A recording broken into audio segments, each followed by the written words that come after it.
नमस्कार। आज हम बात करने वाले हैं कि अभ्यर्थी, भटकाव और एकाग्रचित्तता। आखिर विद्यार्थी के दिमाग में भटकाव क्यों उत्पन्न होता है? आखिर विद्यार्थी एकाग्रचित्तता उसके अंदर क्यों नहीं रहता? वो निरंतर काम क्यों नहीं कर पाता? क्या कारण है कि विद्यार्थी हरदम भटकाव, जैसे अभी क्या है कि आपका एग्जाम है, 26 अप्रैल को आपका एग्जाम है प्री का, लेकिन फिर भी जो विद्यार्थी है वो भटकाव है उसके अंदर। अगर कोई वैकेंसी उतना टाइम, मान लो कि अभी क्या है वो एमपीपीएससी की तैयारी कर रहा है, और जैसे ही कोई वैकेंसी के नोटिफिकेशन आया, एग्जाम्पल बताता हूँ, तो उसको लगेगा मैं पुलिस का भी फॉर्म भर दूँ, उसको लगेगा मैं पटवारी का भी फॉर्म भर दूँ, उसको लगेगा मैं डिफेंस का भी फॉर्म भर दूँ। आखिर ऐसा होता क्यों है? और जैसे जैसे एग्जाम नज़दीक आते रहते हैं, या फिर एग्जाम को मान लो समय भी है, तो जो विद्यार्थी उसके दिमाग में ये भटकाव की स्थिति क्यों उत्पन्न होती है? क्यों वो एकाग्र होकर अपने पढ़ाई को गति नहीं दे पाता है? क्या कारण है? और इसको हम कैसे सुधार सकते हैं?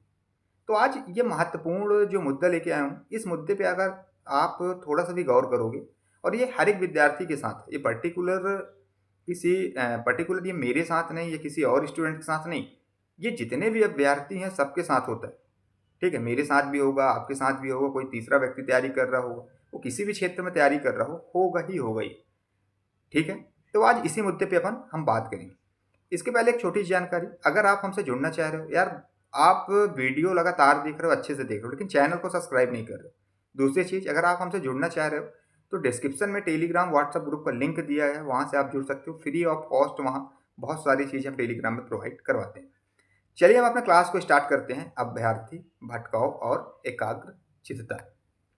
अगर आप एमपीपीएससी की तैयारी कर रहे हैं, ठीक है, और कभी लगता है कि आज ये पढ़ लें, कल वो पढ़ लें, कभी यूट्यूब, कभी टेलीग्राम, और दिन खत्म होने पर लगता है कि कुछ भी ठीक से नहीं हुआ है, समझ में आया? तो इसका मतलब आप समझ लो कि आपके अंदर भटकाव है, आपके अंदर एकाग्रचित्तता नहीं है, आप कंसिस्टेंसी नहीं बना पा रहे हो। और यकीन मानो कि अगर ऐसा विद्यार्थी है, जिस भी विद्यार्थी के अंदर भटकाव तो सब विद्यार्थी के अंदर रहते हैं, लेकिन मोस्टली जिस विद्यार्थी अगर इस भटकाव के उससे उलझन में आ जाता है, निकल नहीं पाता है, वो यकीनन एग्जाम को बर्बाद करके एग्जाम को बिगाड़ के आता है। समझ में आई चीज़ें? हम बात करने वाले हैं कि एमपीपीएससी में अभ्यर्थी क्यों भटकता है, क्या कारण है, क्या मूल कारण, क्यों ऐसा होता है, क्यों भटक जाता है। और ये जो सारी चीज़ें मैं बता रहा हूँ, ये जो मॉनिटरिंग प्रोग्राम चला रहा हूँ, उसमें से जो विद्यार्थी कुछ ऐसे रहते हैं कि आज पढ़ते हैं, कल पढ़ते हैं, पढ़ के बाकायदा अच्छे से तैयारी करते हैं, ठीक है, लेकिन कभी ना कभी ऐसा होता है, क्यों भटक जाते हैं, कैसे भटक जाते हैं, क्या कारण होता है। तो ये विद्यार्थियों से निकला ही एक क्वेश्चन है, क्योंकि ये जो क्वेश्चन है ये व्यक्तिगत विचार होते हैं कि मैं क्यों भटक रहा हूँ, लेकिन मैं इस मुद्दे पे आज बात करूँगा। तो एमपीपीएससी अभ्यर्थी क्यों भटकता है, क्या कारण है, क्या हो सकता है? सबसे पहला पॉइंट है स्पष्ट लक्ष्य की कमी। आपके अंदर जो लक्ष्य है वो स्पष्ट नहीं है कि आपको क्या बनना है। स्पष्ट लक्ष्य की कमी, अधिकारी बनना चाहते हैं, लेकिन कब, कैसे और किस लेवल पर, ये साफ नहीं होता है। ठीक है, मुझे लगता है कि मैं डिप्टी कलेक्टर बन जाऊं, मुझे लगता है कि मैं डीएसपी बन जाऊं, सब सोच लेता हूं, लेकिन उसके लिए गति दर गति अपन काम नहीं करते। अपन क्या सिर्फ सोच रहे हैं। एग्जाम्पल समझो कि आप एक नदी पास खड़े हो और नदी में सिर्फ देख रहे हो कि इस नदी को मैं पार करूंगा कि नहीं कर पाऊंगा, मेरे से तैरते बनेगा कि नहीं बनेगा, तो यकीनन आप जिंदगी में कभी भी तैरना नहीं सीख सकते। क्यों? क्योंकि जब तक आप नदी में छलांग नहीं डालोगे, जब तक आपको गाइड करने वाला एक व्यक्ति नहीं रहेगा, वहां पर एक मार्गदर्शन नहीं रहेगा, एक आपको पर्टिकुलर उस फील्ड में जानकार व्यक्ति नहीं रहेगा, तो यकीनन आप कभी भी तैरना नहीं सीख सकते हो। आप लिख के रख लो, आप सिर्फ सोचते ही रह जाओगे, सिर्फ सोचते रह जाओगे। समझ में आई चीजें? तो सोचना नहीं, एक स्पष्ट लक्ष्य बनाना है कि मुझे डिप्टी कलेक्टर बनना है 2026 में, तो बनना है, मुझे डीएसपी बनना है तो बनना है, मुझे नायब तहसीलदार बनना है तो बनना है। अगर ये आपके अंदर है, स्पष्ट लक्ष्य आपके अंदर है, तो लिख कर रख लो, आप कभी भी नहीं भटकोगे, कभी भी नहीं। ये लिख के दे रहा हूं। लेकिन अगर स्पष्ट लक्ष्य नहीं है, स्पष्ट आपको मार्गदर्शन नहीं मिल पा रहा, स्पष्ट आपको गाइडेंस प्रोवाइड नहीं हो पा रहा, स्पष्ट आपको एम नहीं दिख रहा, आपका जो गोल है वो नहीं दिख रहा है, तो आप 100% भटकोगे। और ये इसलिए होता है क्योंकि आप में, आपके अंदर एकाग्रचित्ता है नहीं। हम एकाग्रचित्ता भी बात करेंगे कैसे लाएं। सबसे पहले हम बात कर रहे हैं भटकाव के ऊपर। समझ में आया? तो पहला क्या कारण हो सकता है भटकने का, कि स्पष्ट लक्ष्य की कमी। आपका जो लक्ष्य है वो स्पष्ट नहीं है। समझ में आई चीज़ें। दूसरा है बहुत ज़्यादा संसाधन, जैसे एक ही टॉपिक के लिए 5 किताबें, 10 पीडीएफ, 20 वीडियो, दिमाग सुन कंफ्यूज। अब यही नहीं समझ में आ रहा कहाँ से पढ़ना है, कैसे पढ़ना है। सिंधु घाटी सब मान लो इतिहास के लिए, एंशियंट हिस्ट्री के लिए आपके पास 3 बुक है। अब आपको लग रहा है कि यार कंटेंट जो है इसमें अच्छा दिया है, 2 दिन बाद मार्केट में कोई दूसरी बुक आई वो भी ले आए, लगेगा इसमें अच्छा है। कोई पीडीएफ टेलीग्राम से मिल गया, लगेगा इसमें अच्छा है। अगर बहुत ज़्यादा संसाधन है आपके पास एक ही टॉपिक के लिए तो 100% आप भटकोगे। ठीक है, तो भटकना, देखो जो चीज़ मैं बता रहा हूँ ना इसका अपोजिट करते जाएं। जैसे बहुत सारा संसाधन मतलब आपको संसाधन कम रखना है। अगर संसाधन आपके पास कम है तो पढ़ाई अच्छी होगी, संसाधन ज़्यादा है तो भटकोगे। अब जब जान रहे हो कि मध्य प्रदेश के लिए मेरे पास जो जीके है, एमपी जीके का जो बुक है वो सिलेक्शन तक है, तो आप परीक्षा दाम फिर क्यों ले रहे हो, आप निर्माण फिर क्यों ले रहे हो, आप उत्कर्ष फिर क्यों ले रहे हो, आप आकार फिर क्यों ले रहे हो। आपके पास पर्टिकुलर एक बुक है तो एक बुक से ही पढ़ो, जितना क्वेश्चन बनना होगा वहां से बन जाएगा। अलग अलग बुक पढ़ने से अच्छा है कि एक बुक को बाकायदा 10 बार पढ़ लो। 10 बुक को पढ़ने से अच्छा है कि एक बुक को 10 बार पढ़ लो, आपका काम हो जाएगा। तो ये भी दूसरा कारण होता है कि बहुत ज़्यादा संसाधन आपके पास मौजूद होते हैं। तीसरा है कि सही मार्गदर्शन का अभाव। क्या पढ़ना है, क्या छोड़ना है, कितना पढ़ना है, यही तय नहीं हो पाता। और बहुत सारे विद्यार्थी तो मैं ऐसे भी देखा हूँ कि मार्गदर्शन भी उनको बाकायदा मिल रहा है लेकिन फिर भी भटक जाते हैं। उनका कारण होता है कि वो जहाँ रहते हैं ना वहाँ का माहौल, वहाँ कोई दोस्त यार आया, मान लो कि आपके बीच में आप सिविल सर्विस की तैयारी कर रहे हैं, एमपीपीएससी की तैयारी कर रहे हैं। अब आपके जो दोस्त हैं वो मान लो सब इंस्पेक्टर की तैयारी कर रहे हैं। आपके ग्रुप में 5 व्यक्ति हैं, सिर्फ आप एक सिंगल व्यक्ति हो जो सिविल सर्विस की तैयारी कर रहे हो, बाकी 4 व्यक्ति जो है वनडे की तैयारी कर रहे हैं। 100% आप भटकोगे, 100% लिख के रख लो, क्योंकि आपको वहाँ माहौल नहीं मिल पा रहा है। ठीक है, एमपीपीएससी सिविल सर्विस को क्रैक करने के लिए सबसे जरूरी चीज होती है मार्गदर्शन। जब तक मार्गदर्शन आपको नहीं मिलेगा तो आप आगे नहीं बढ़ोगे। मान लो आप जिस भी डिस्ट्रिक्ट से हो, एग्जाम्पल, ठीक है, मान लो आप छिंदवाड़ा से हो। अगर मैं छिंदवाड़ा से आपको कोई छिंदवाड़ा से बोल दूं कि आप आओ भोपाल का कोई छोटा सा गांव बता दूं, मैं भोपाल का ही नाम ही नहीं लेता, चलो भोपाल का एक छोटा सा गांव बता देता हूँ कि वो उस गांव में आपको आना है, आप क्या करोगे। आपको वहां पास क्या गाइड करने वाला व्यक्ति हो, तब ना आप जानोगे कि जाना कहाँ है, मुझे रोड कहाँ से जाना है, कौन सा रोड है, कितने ट्रैफिक मिलेंगे, कहाँ जाना है, किस प्रकार जाना है, कितने घंटे में पहुंचूंगा। तो स्पष्ट जब तक आपको कोई चीज़ें नहीं बताएगा, मार्गदर्शन आपके अंदर नहीं रहेगा, मार्गदर्शन का अभाव रहेगा। क्या पढ़ना है, कितना पढ़ना है, क्या छोड़ना है, ये सारी चीज़ें अगर आपके अंदर नहीं है तो भी आप भटकोगे। ये तीसरा कारण है। और भटकने का एक कारण सबसे महत्वपूर्ण मैं यही मानता हूँ, मार्गदर्शन का अभाव। क्योंकि इसकी वजह से विद्यार्थी ज़्यादा भटकता है, पता ही नहीं चलता। जैसे अब मैं बोल दिया कि आप जनजाति पढ़ लो, बहुत सारे विद्यार्थी निर्माण की बुक लाए पूरी जनजाति पढ़ रहे हैं। अरे क्या पढ़ना है, कितना पढ़ना है, क्या छोड़ना है। आप सोचो ना कि जो व्यक्ति बार बार प्रीलिम्स निकाल रहा है, मेंस निकाल रहा है, इंटरव्यू दे रहा है, अगर वो व्यक्ति जो सेलेक्ट हो रहा है, आप सोचो कि इतना सारा कंटेंट वो दिमाग में रख के कैसे जा सकता है। इतना सारा तो याद नहीं होगा। सबका एक ट्रिक है कि कितना पढ़ना है, और जो विद्यार्थी है जान गया उसका सिलेक्शन हो गया। तो तीसरा मूल कारण है भटकाव का सही मार्गदर्शन का अभाव। नेक्स्ट है, चौथा है तुलना और डर। जैसे दूसरों की तैयारी देखकर खुद पर शक होने लगता है कि यार मेरा जो दोस्त था उसके तो टेस्ट लगाया, उसका तो 80 नंबर आया और मेरा जो 50 में ही। अगर दूसरों की तैयारी देखकर खुद पर शक अगर होने लग जाता है तो यहीं से भटकाव शुरू हो जाता है। हो सकता है वो पहले से तैयारी कर रहा हो सकता है वो सही मार्गदर्शन से तैयारी कर रहे हो, तुम्हारे पास मार्गदर्शन का अभाव हो सकता है वो 5 साल से तैयारी कर रहे हो सकता है उसको जो उसकी जो अप्रोच हो, पढ़ने की जो कला हो वो दूसरा हो, जो तुम जिस अप्रोच से पढ़ रहे हो तुम्हारा जो पूरा सिस्टम हो अलग। ठीक है, तो ये तुलना नहीं करना है कि मेरा दोस्त तो यार यही टेस्ट में 80 नंबर ले आए, मेरे 50 नंबर आ रहे हैं, कोई दिक्कत नहीं। तुम अपने आप पे काम करो ना कि 50 मेरे आए हैं तो और कहाँ गलत हुई है, किस प्रकार। स्वयं मूल्यांकन सबसे अच्छा साधन होता है। तो चौथा जो कारण है वो तुलना और डर का हो। समझ में आई? एक छोटी सी जानकारी, ये सारी चीज़ें आपके अंदर है, भटकाव, एकाग्रचित्ता नहीं आ रही, पढ़ना क्या है, क्या पढ़ना है, कैसे पढ़ना है, क्या छोड़ना है, सारी चीज़ें हैं। तो मॉनिटरिंग प्रोग्राम 6 फरवरी से लॉन्च हो रहा है, 2-3 दिन बाद आप ज्वाइन हो सकते हो। स्क्रीन पर नंबर दिख रहा है, समझ में आ गया? ज़्यादा जानकारी के लिए आपको बहुत सारी चीज़ इसमें मिल जाए, क्या पढ़ना है, कैसे पढ़ना है, सारी चीज़ तो है ही। ठीक है, जूम मीटिंग मिलेगा इसमें, शॉर्ट नोट्स मेंस के आपको मिल जाएंगे, मतलब आपको एक प्रॉपर दिशा मिलेगा। बहुत सारे विद्यार्थी हैं इसमें एक मॉनिटरिंग प्रोग्राम चला है, 350 विद्यार्थी उसमें ऐड है। ये दूसरा मॉनिटरिंग प्रोग्राम हम लोग चला रहे हैं, ठीक है। 6 फरवरी से क्या है, लॉन्च हो रहा है। बहुत सारे विद्यार्थियों ने इसमें भी एडमिशन ले लिया है।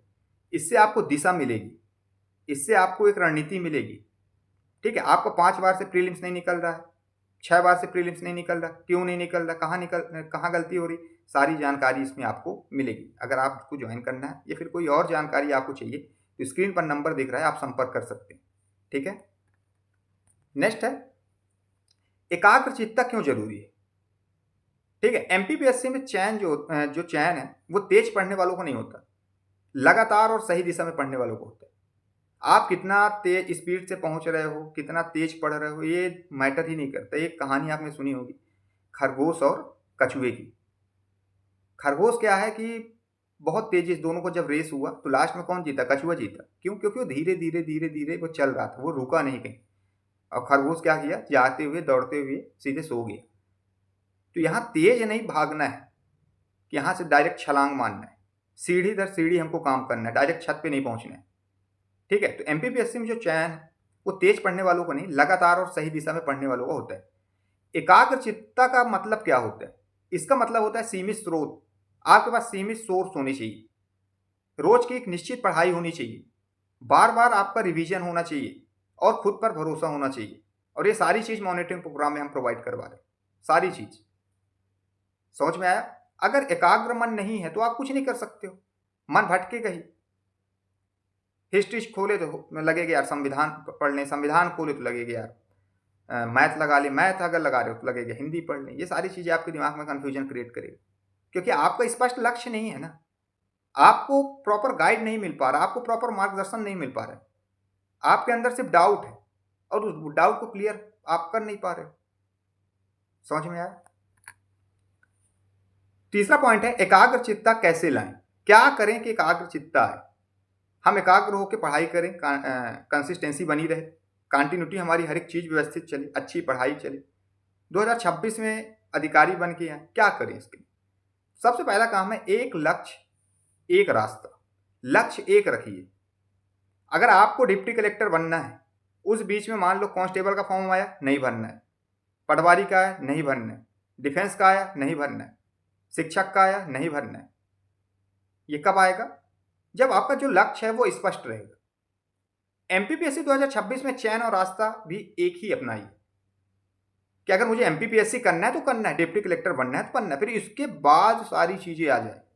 नहीं बनना है मुझे फॉरेस्ट गार्ड, नहीं बनना है मुझे कांस्टेबल, नहीं बनना है मुझे सब इंस्पेक्टर, नहीं बनना है मुझे टीचर, क्योंकि आपका लक्ष्य क्या है, स्पष्ट है कि मुझे बनना है तो डिप्टी कलेक्टर ही बनना है। और जो डिप्टी कलेक्टर बनता है ना, क्यों बनता है, वो पढ़ाई तो सब करते हैं, प्री निकालेंगे, बहुत सारे विद्यार्थी निकालते हैं, क्या सबका सिलेक्शन होता है? नहीं।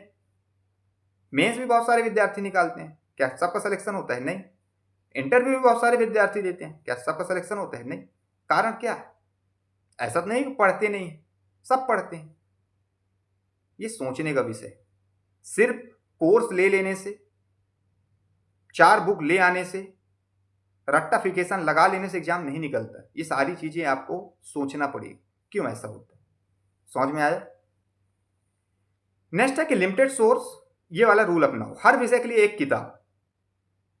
50 किताब लाने से आपका सिलेक्शन नहीं होगा, 50 कोर्स लेने से आपका सिलेक्शन नहीं होगा। एक किताब लाओ, प्लस एक नोट्स आपके पास होनी चाहिए जो आप बना रहे हो, और पीवाईक्यू, बस। इससे ज़्यादा कुछ नहीं, बस आपके पास लेकिन प्रॉपर मार्गदर्शन होना चाहिए।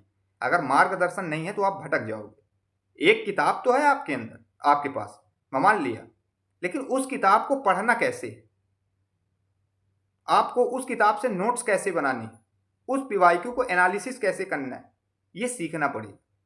समझ में आई चीजें? और जो विद्यार्थी ये सीख गया, आसानी से एग्जाम क्रैक कर लेता है, कोई दिक्कत नहीं होता। और यही सारी चीज हम मॉनिटरिंग प्रोग्राम में प्रोवाइड करवा रहे हैं। समझ में आया? ये सारी चीजें स्टेप बाय स्टेप जब आप समझोगे तो सारी चीजें आपको समझ में आएंगी। नेक्स्ट है डेली मॉनिटरिंग। आज क्या पढ़ा, कितना पढ़ा और कितना याद रहा। खुद से रोज पूछिए कि मैंने सुबह से उठा, मैंने एमपीजीके पढ़ा तो मेरे से कितना बन रहा है, मैं टेस्ट लगाया तो कितने नंबर आए, कहाँ मेरी गलती हुई, कहाँ मैं वीक हूँ, कहाँ मैं स्ट्रांग हूँ, कौन सी चीज़ें हैं जो मेरे लिए हैं कि जो मेरे पॉजिटिव है, कौन सी नेगेटिव चीज़ें, ये सारी चीज़ें मॉनिटरिंग करनी पड़ेगी आपको, डेली टू डेली मॉनिटरिंग। अगर मॉनिटरिंग नहीं कर पा रहे हो तो एग्ज़ाम नहीं निकलने वाला है। देखो एग्ज़ाम मैं बताता हूँ, प्रीलिम्स, मेंस और इंटरव्यू, ये हम लोग के हाथ में रहता है कि हम ये सारी चीज़ें निकाल सकते हैं। सिलेक्शन होना ना होना ये ईश्वर के हाथ में।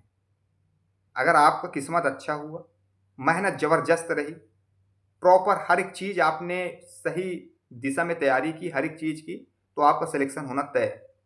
लेकिन अगर आपका दिशा मान लो गलत है, आप गलत डायरेक्शन से तैयारी कर रहे हो, पता ही नहीं क्या पढ़ना क्या नहीं पढ़ना, मान लो आपका धोखे से प्री भी निकल जाता है, तो मेंस में अटक जाओगे, ये लिख के रखो। तो डेली मॉनिटरिंग करना है, समझ गए कि आज मान लो मैं ये पढ़ा हूँ, सिंधु घाटी की सभ्यता मैंने पढ़ा है, तो मैं कितना लिख पा रहा हूँ, कितने एमसीक्यू प्रैक्टिस कर पा रहा हूँ, क्या अप्रोच है मेरी, ये सारी चीज़ें आपको आनी चाहिए। नेक्स्ट है टेस्ट प्लस एनालिसिस। सिर्फ टेस्ट देना नहीं, गलती समझना और उनको सुधारना। टेस्ट में मान लो 40 नंबर आए, दिमाग लगाओ 60 कहाँ गलत हुई है, और जो 60 गलत हुई है वो किस टॉपिक से गलत हुई है, किस टॉपिक से, किस सब्जेक्ट से गलत हुई है। फैक्ट ज़्यादा गलत हुए, कॉन्सेप्ट लेवल वाला क्वेश्चन ज़्यादा गलत हुआ, कोई थ्योरी पूछ दी थी, कोई किसी का सन पूछ दिया था, किसी का जगह का नाम पूछ दिया, किसी व्यक्ति का नाम पूछ दिया था, गलत कहाँ हुआ।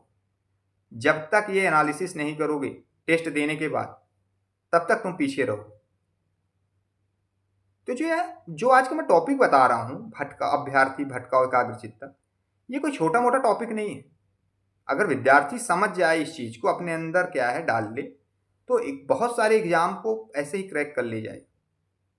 ये नहीं किताब उठा के रट्टाफिकेशन लगाने से एग्जाम नहीं निकलता, बहुत सारी चीज़ें होती, बहुत सारी चीज़ें समाहित होती हैं एग्जाम निकालने।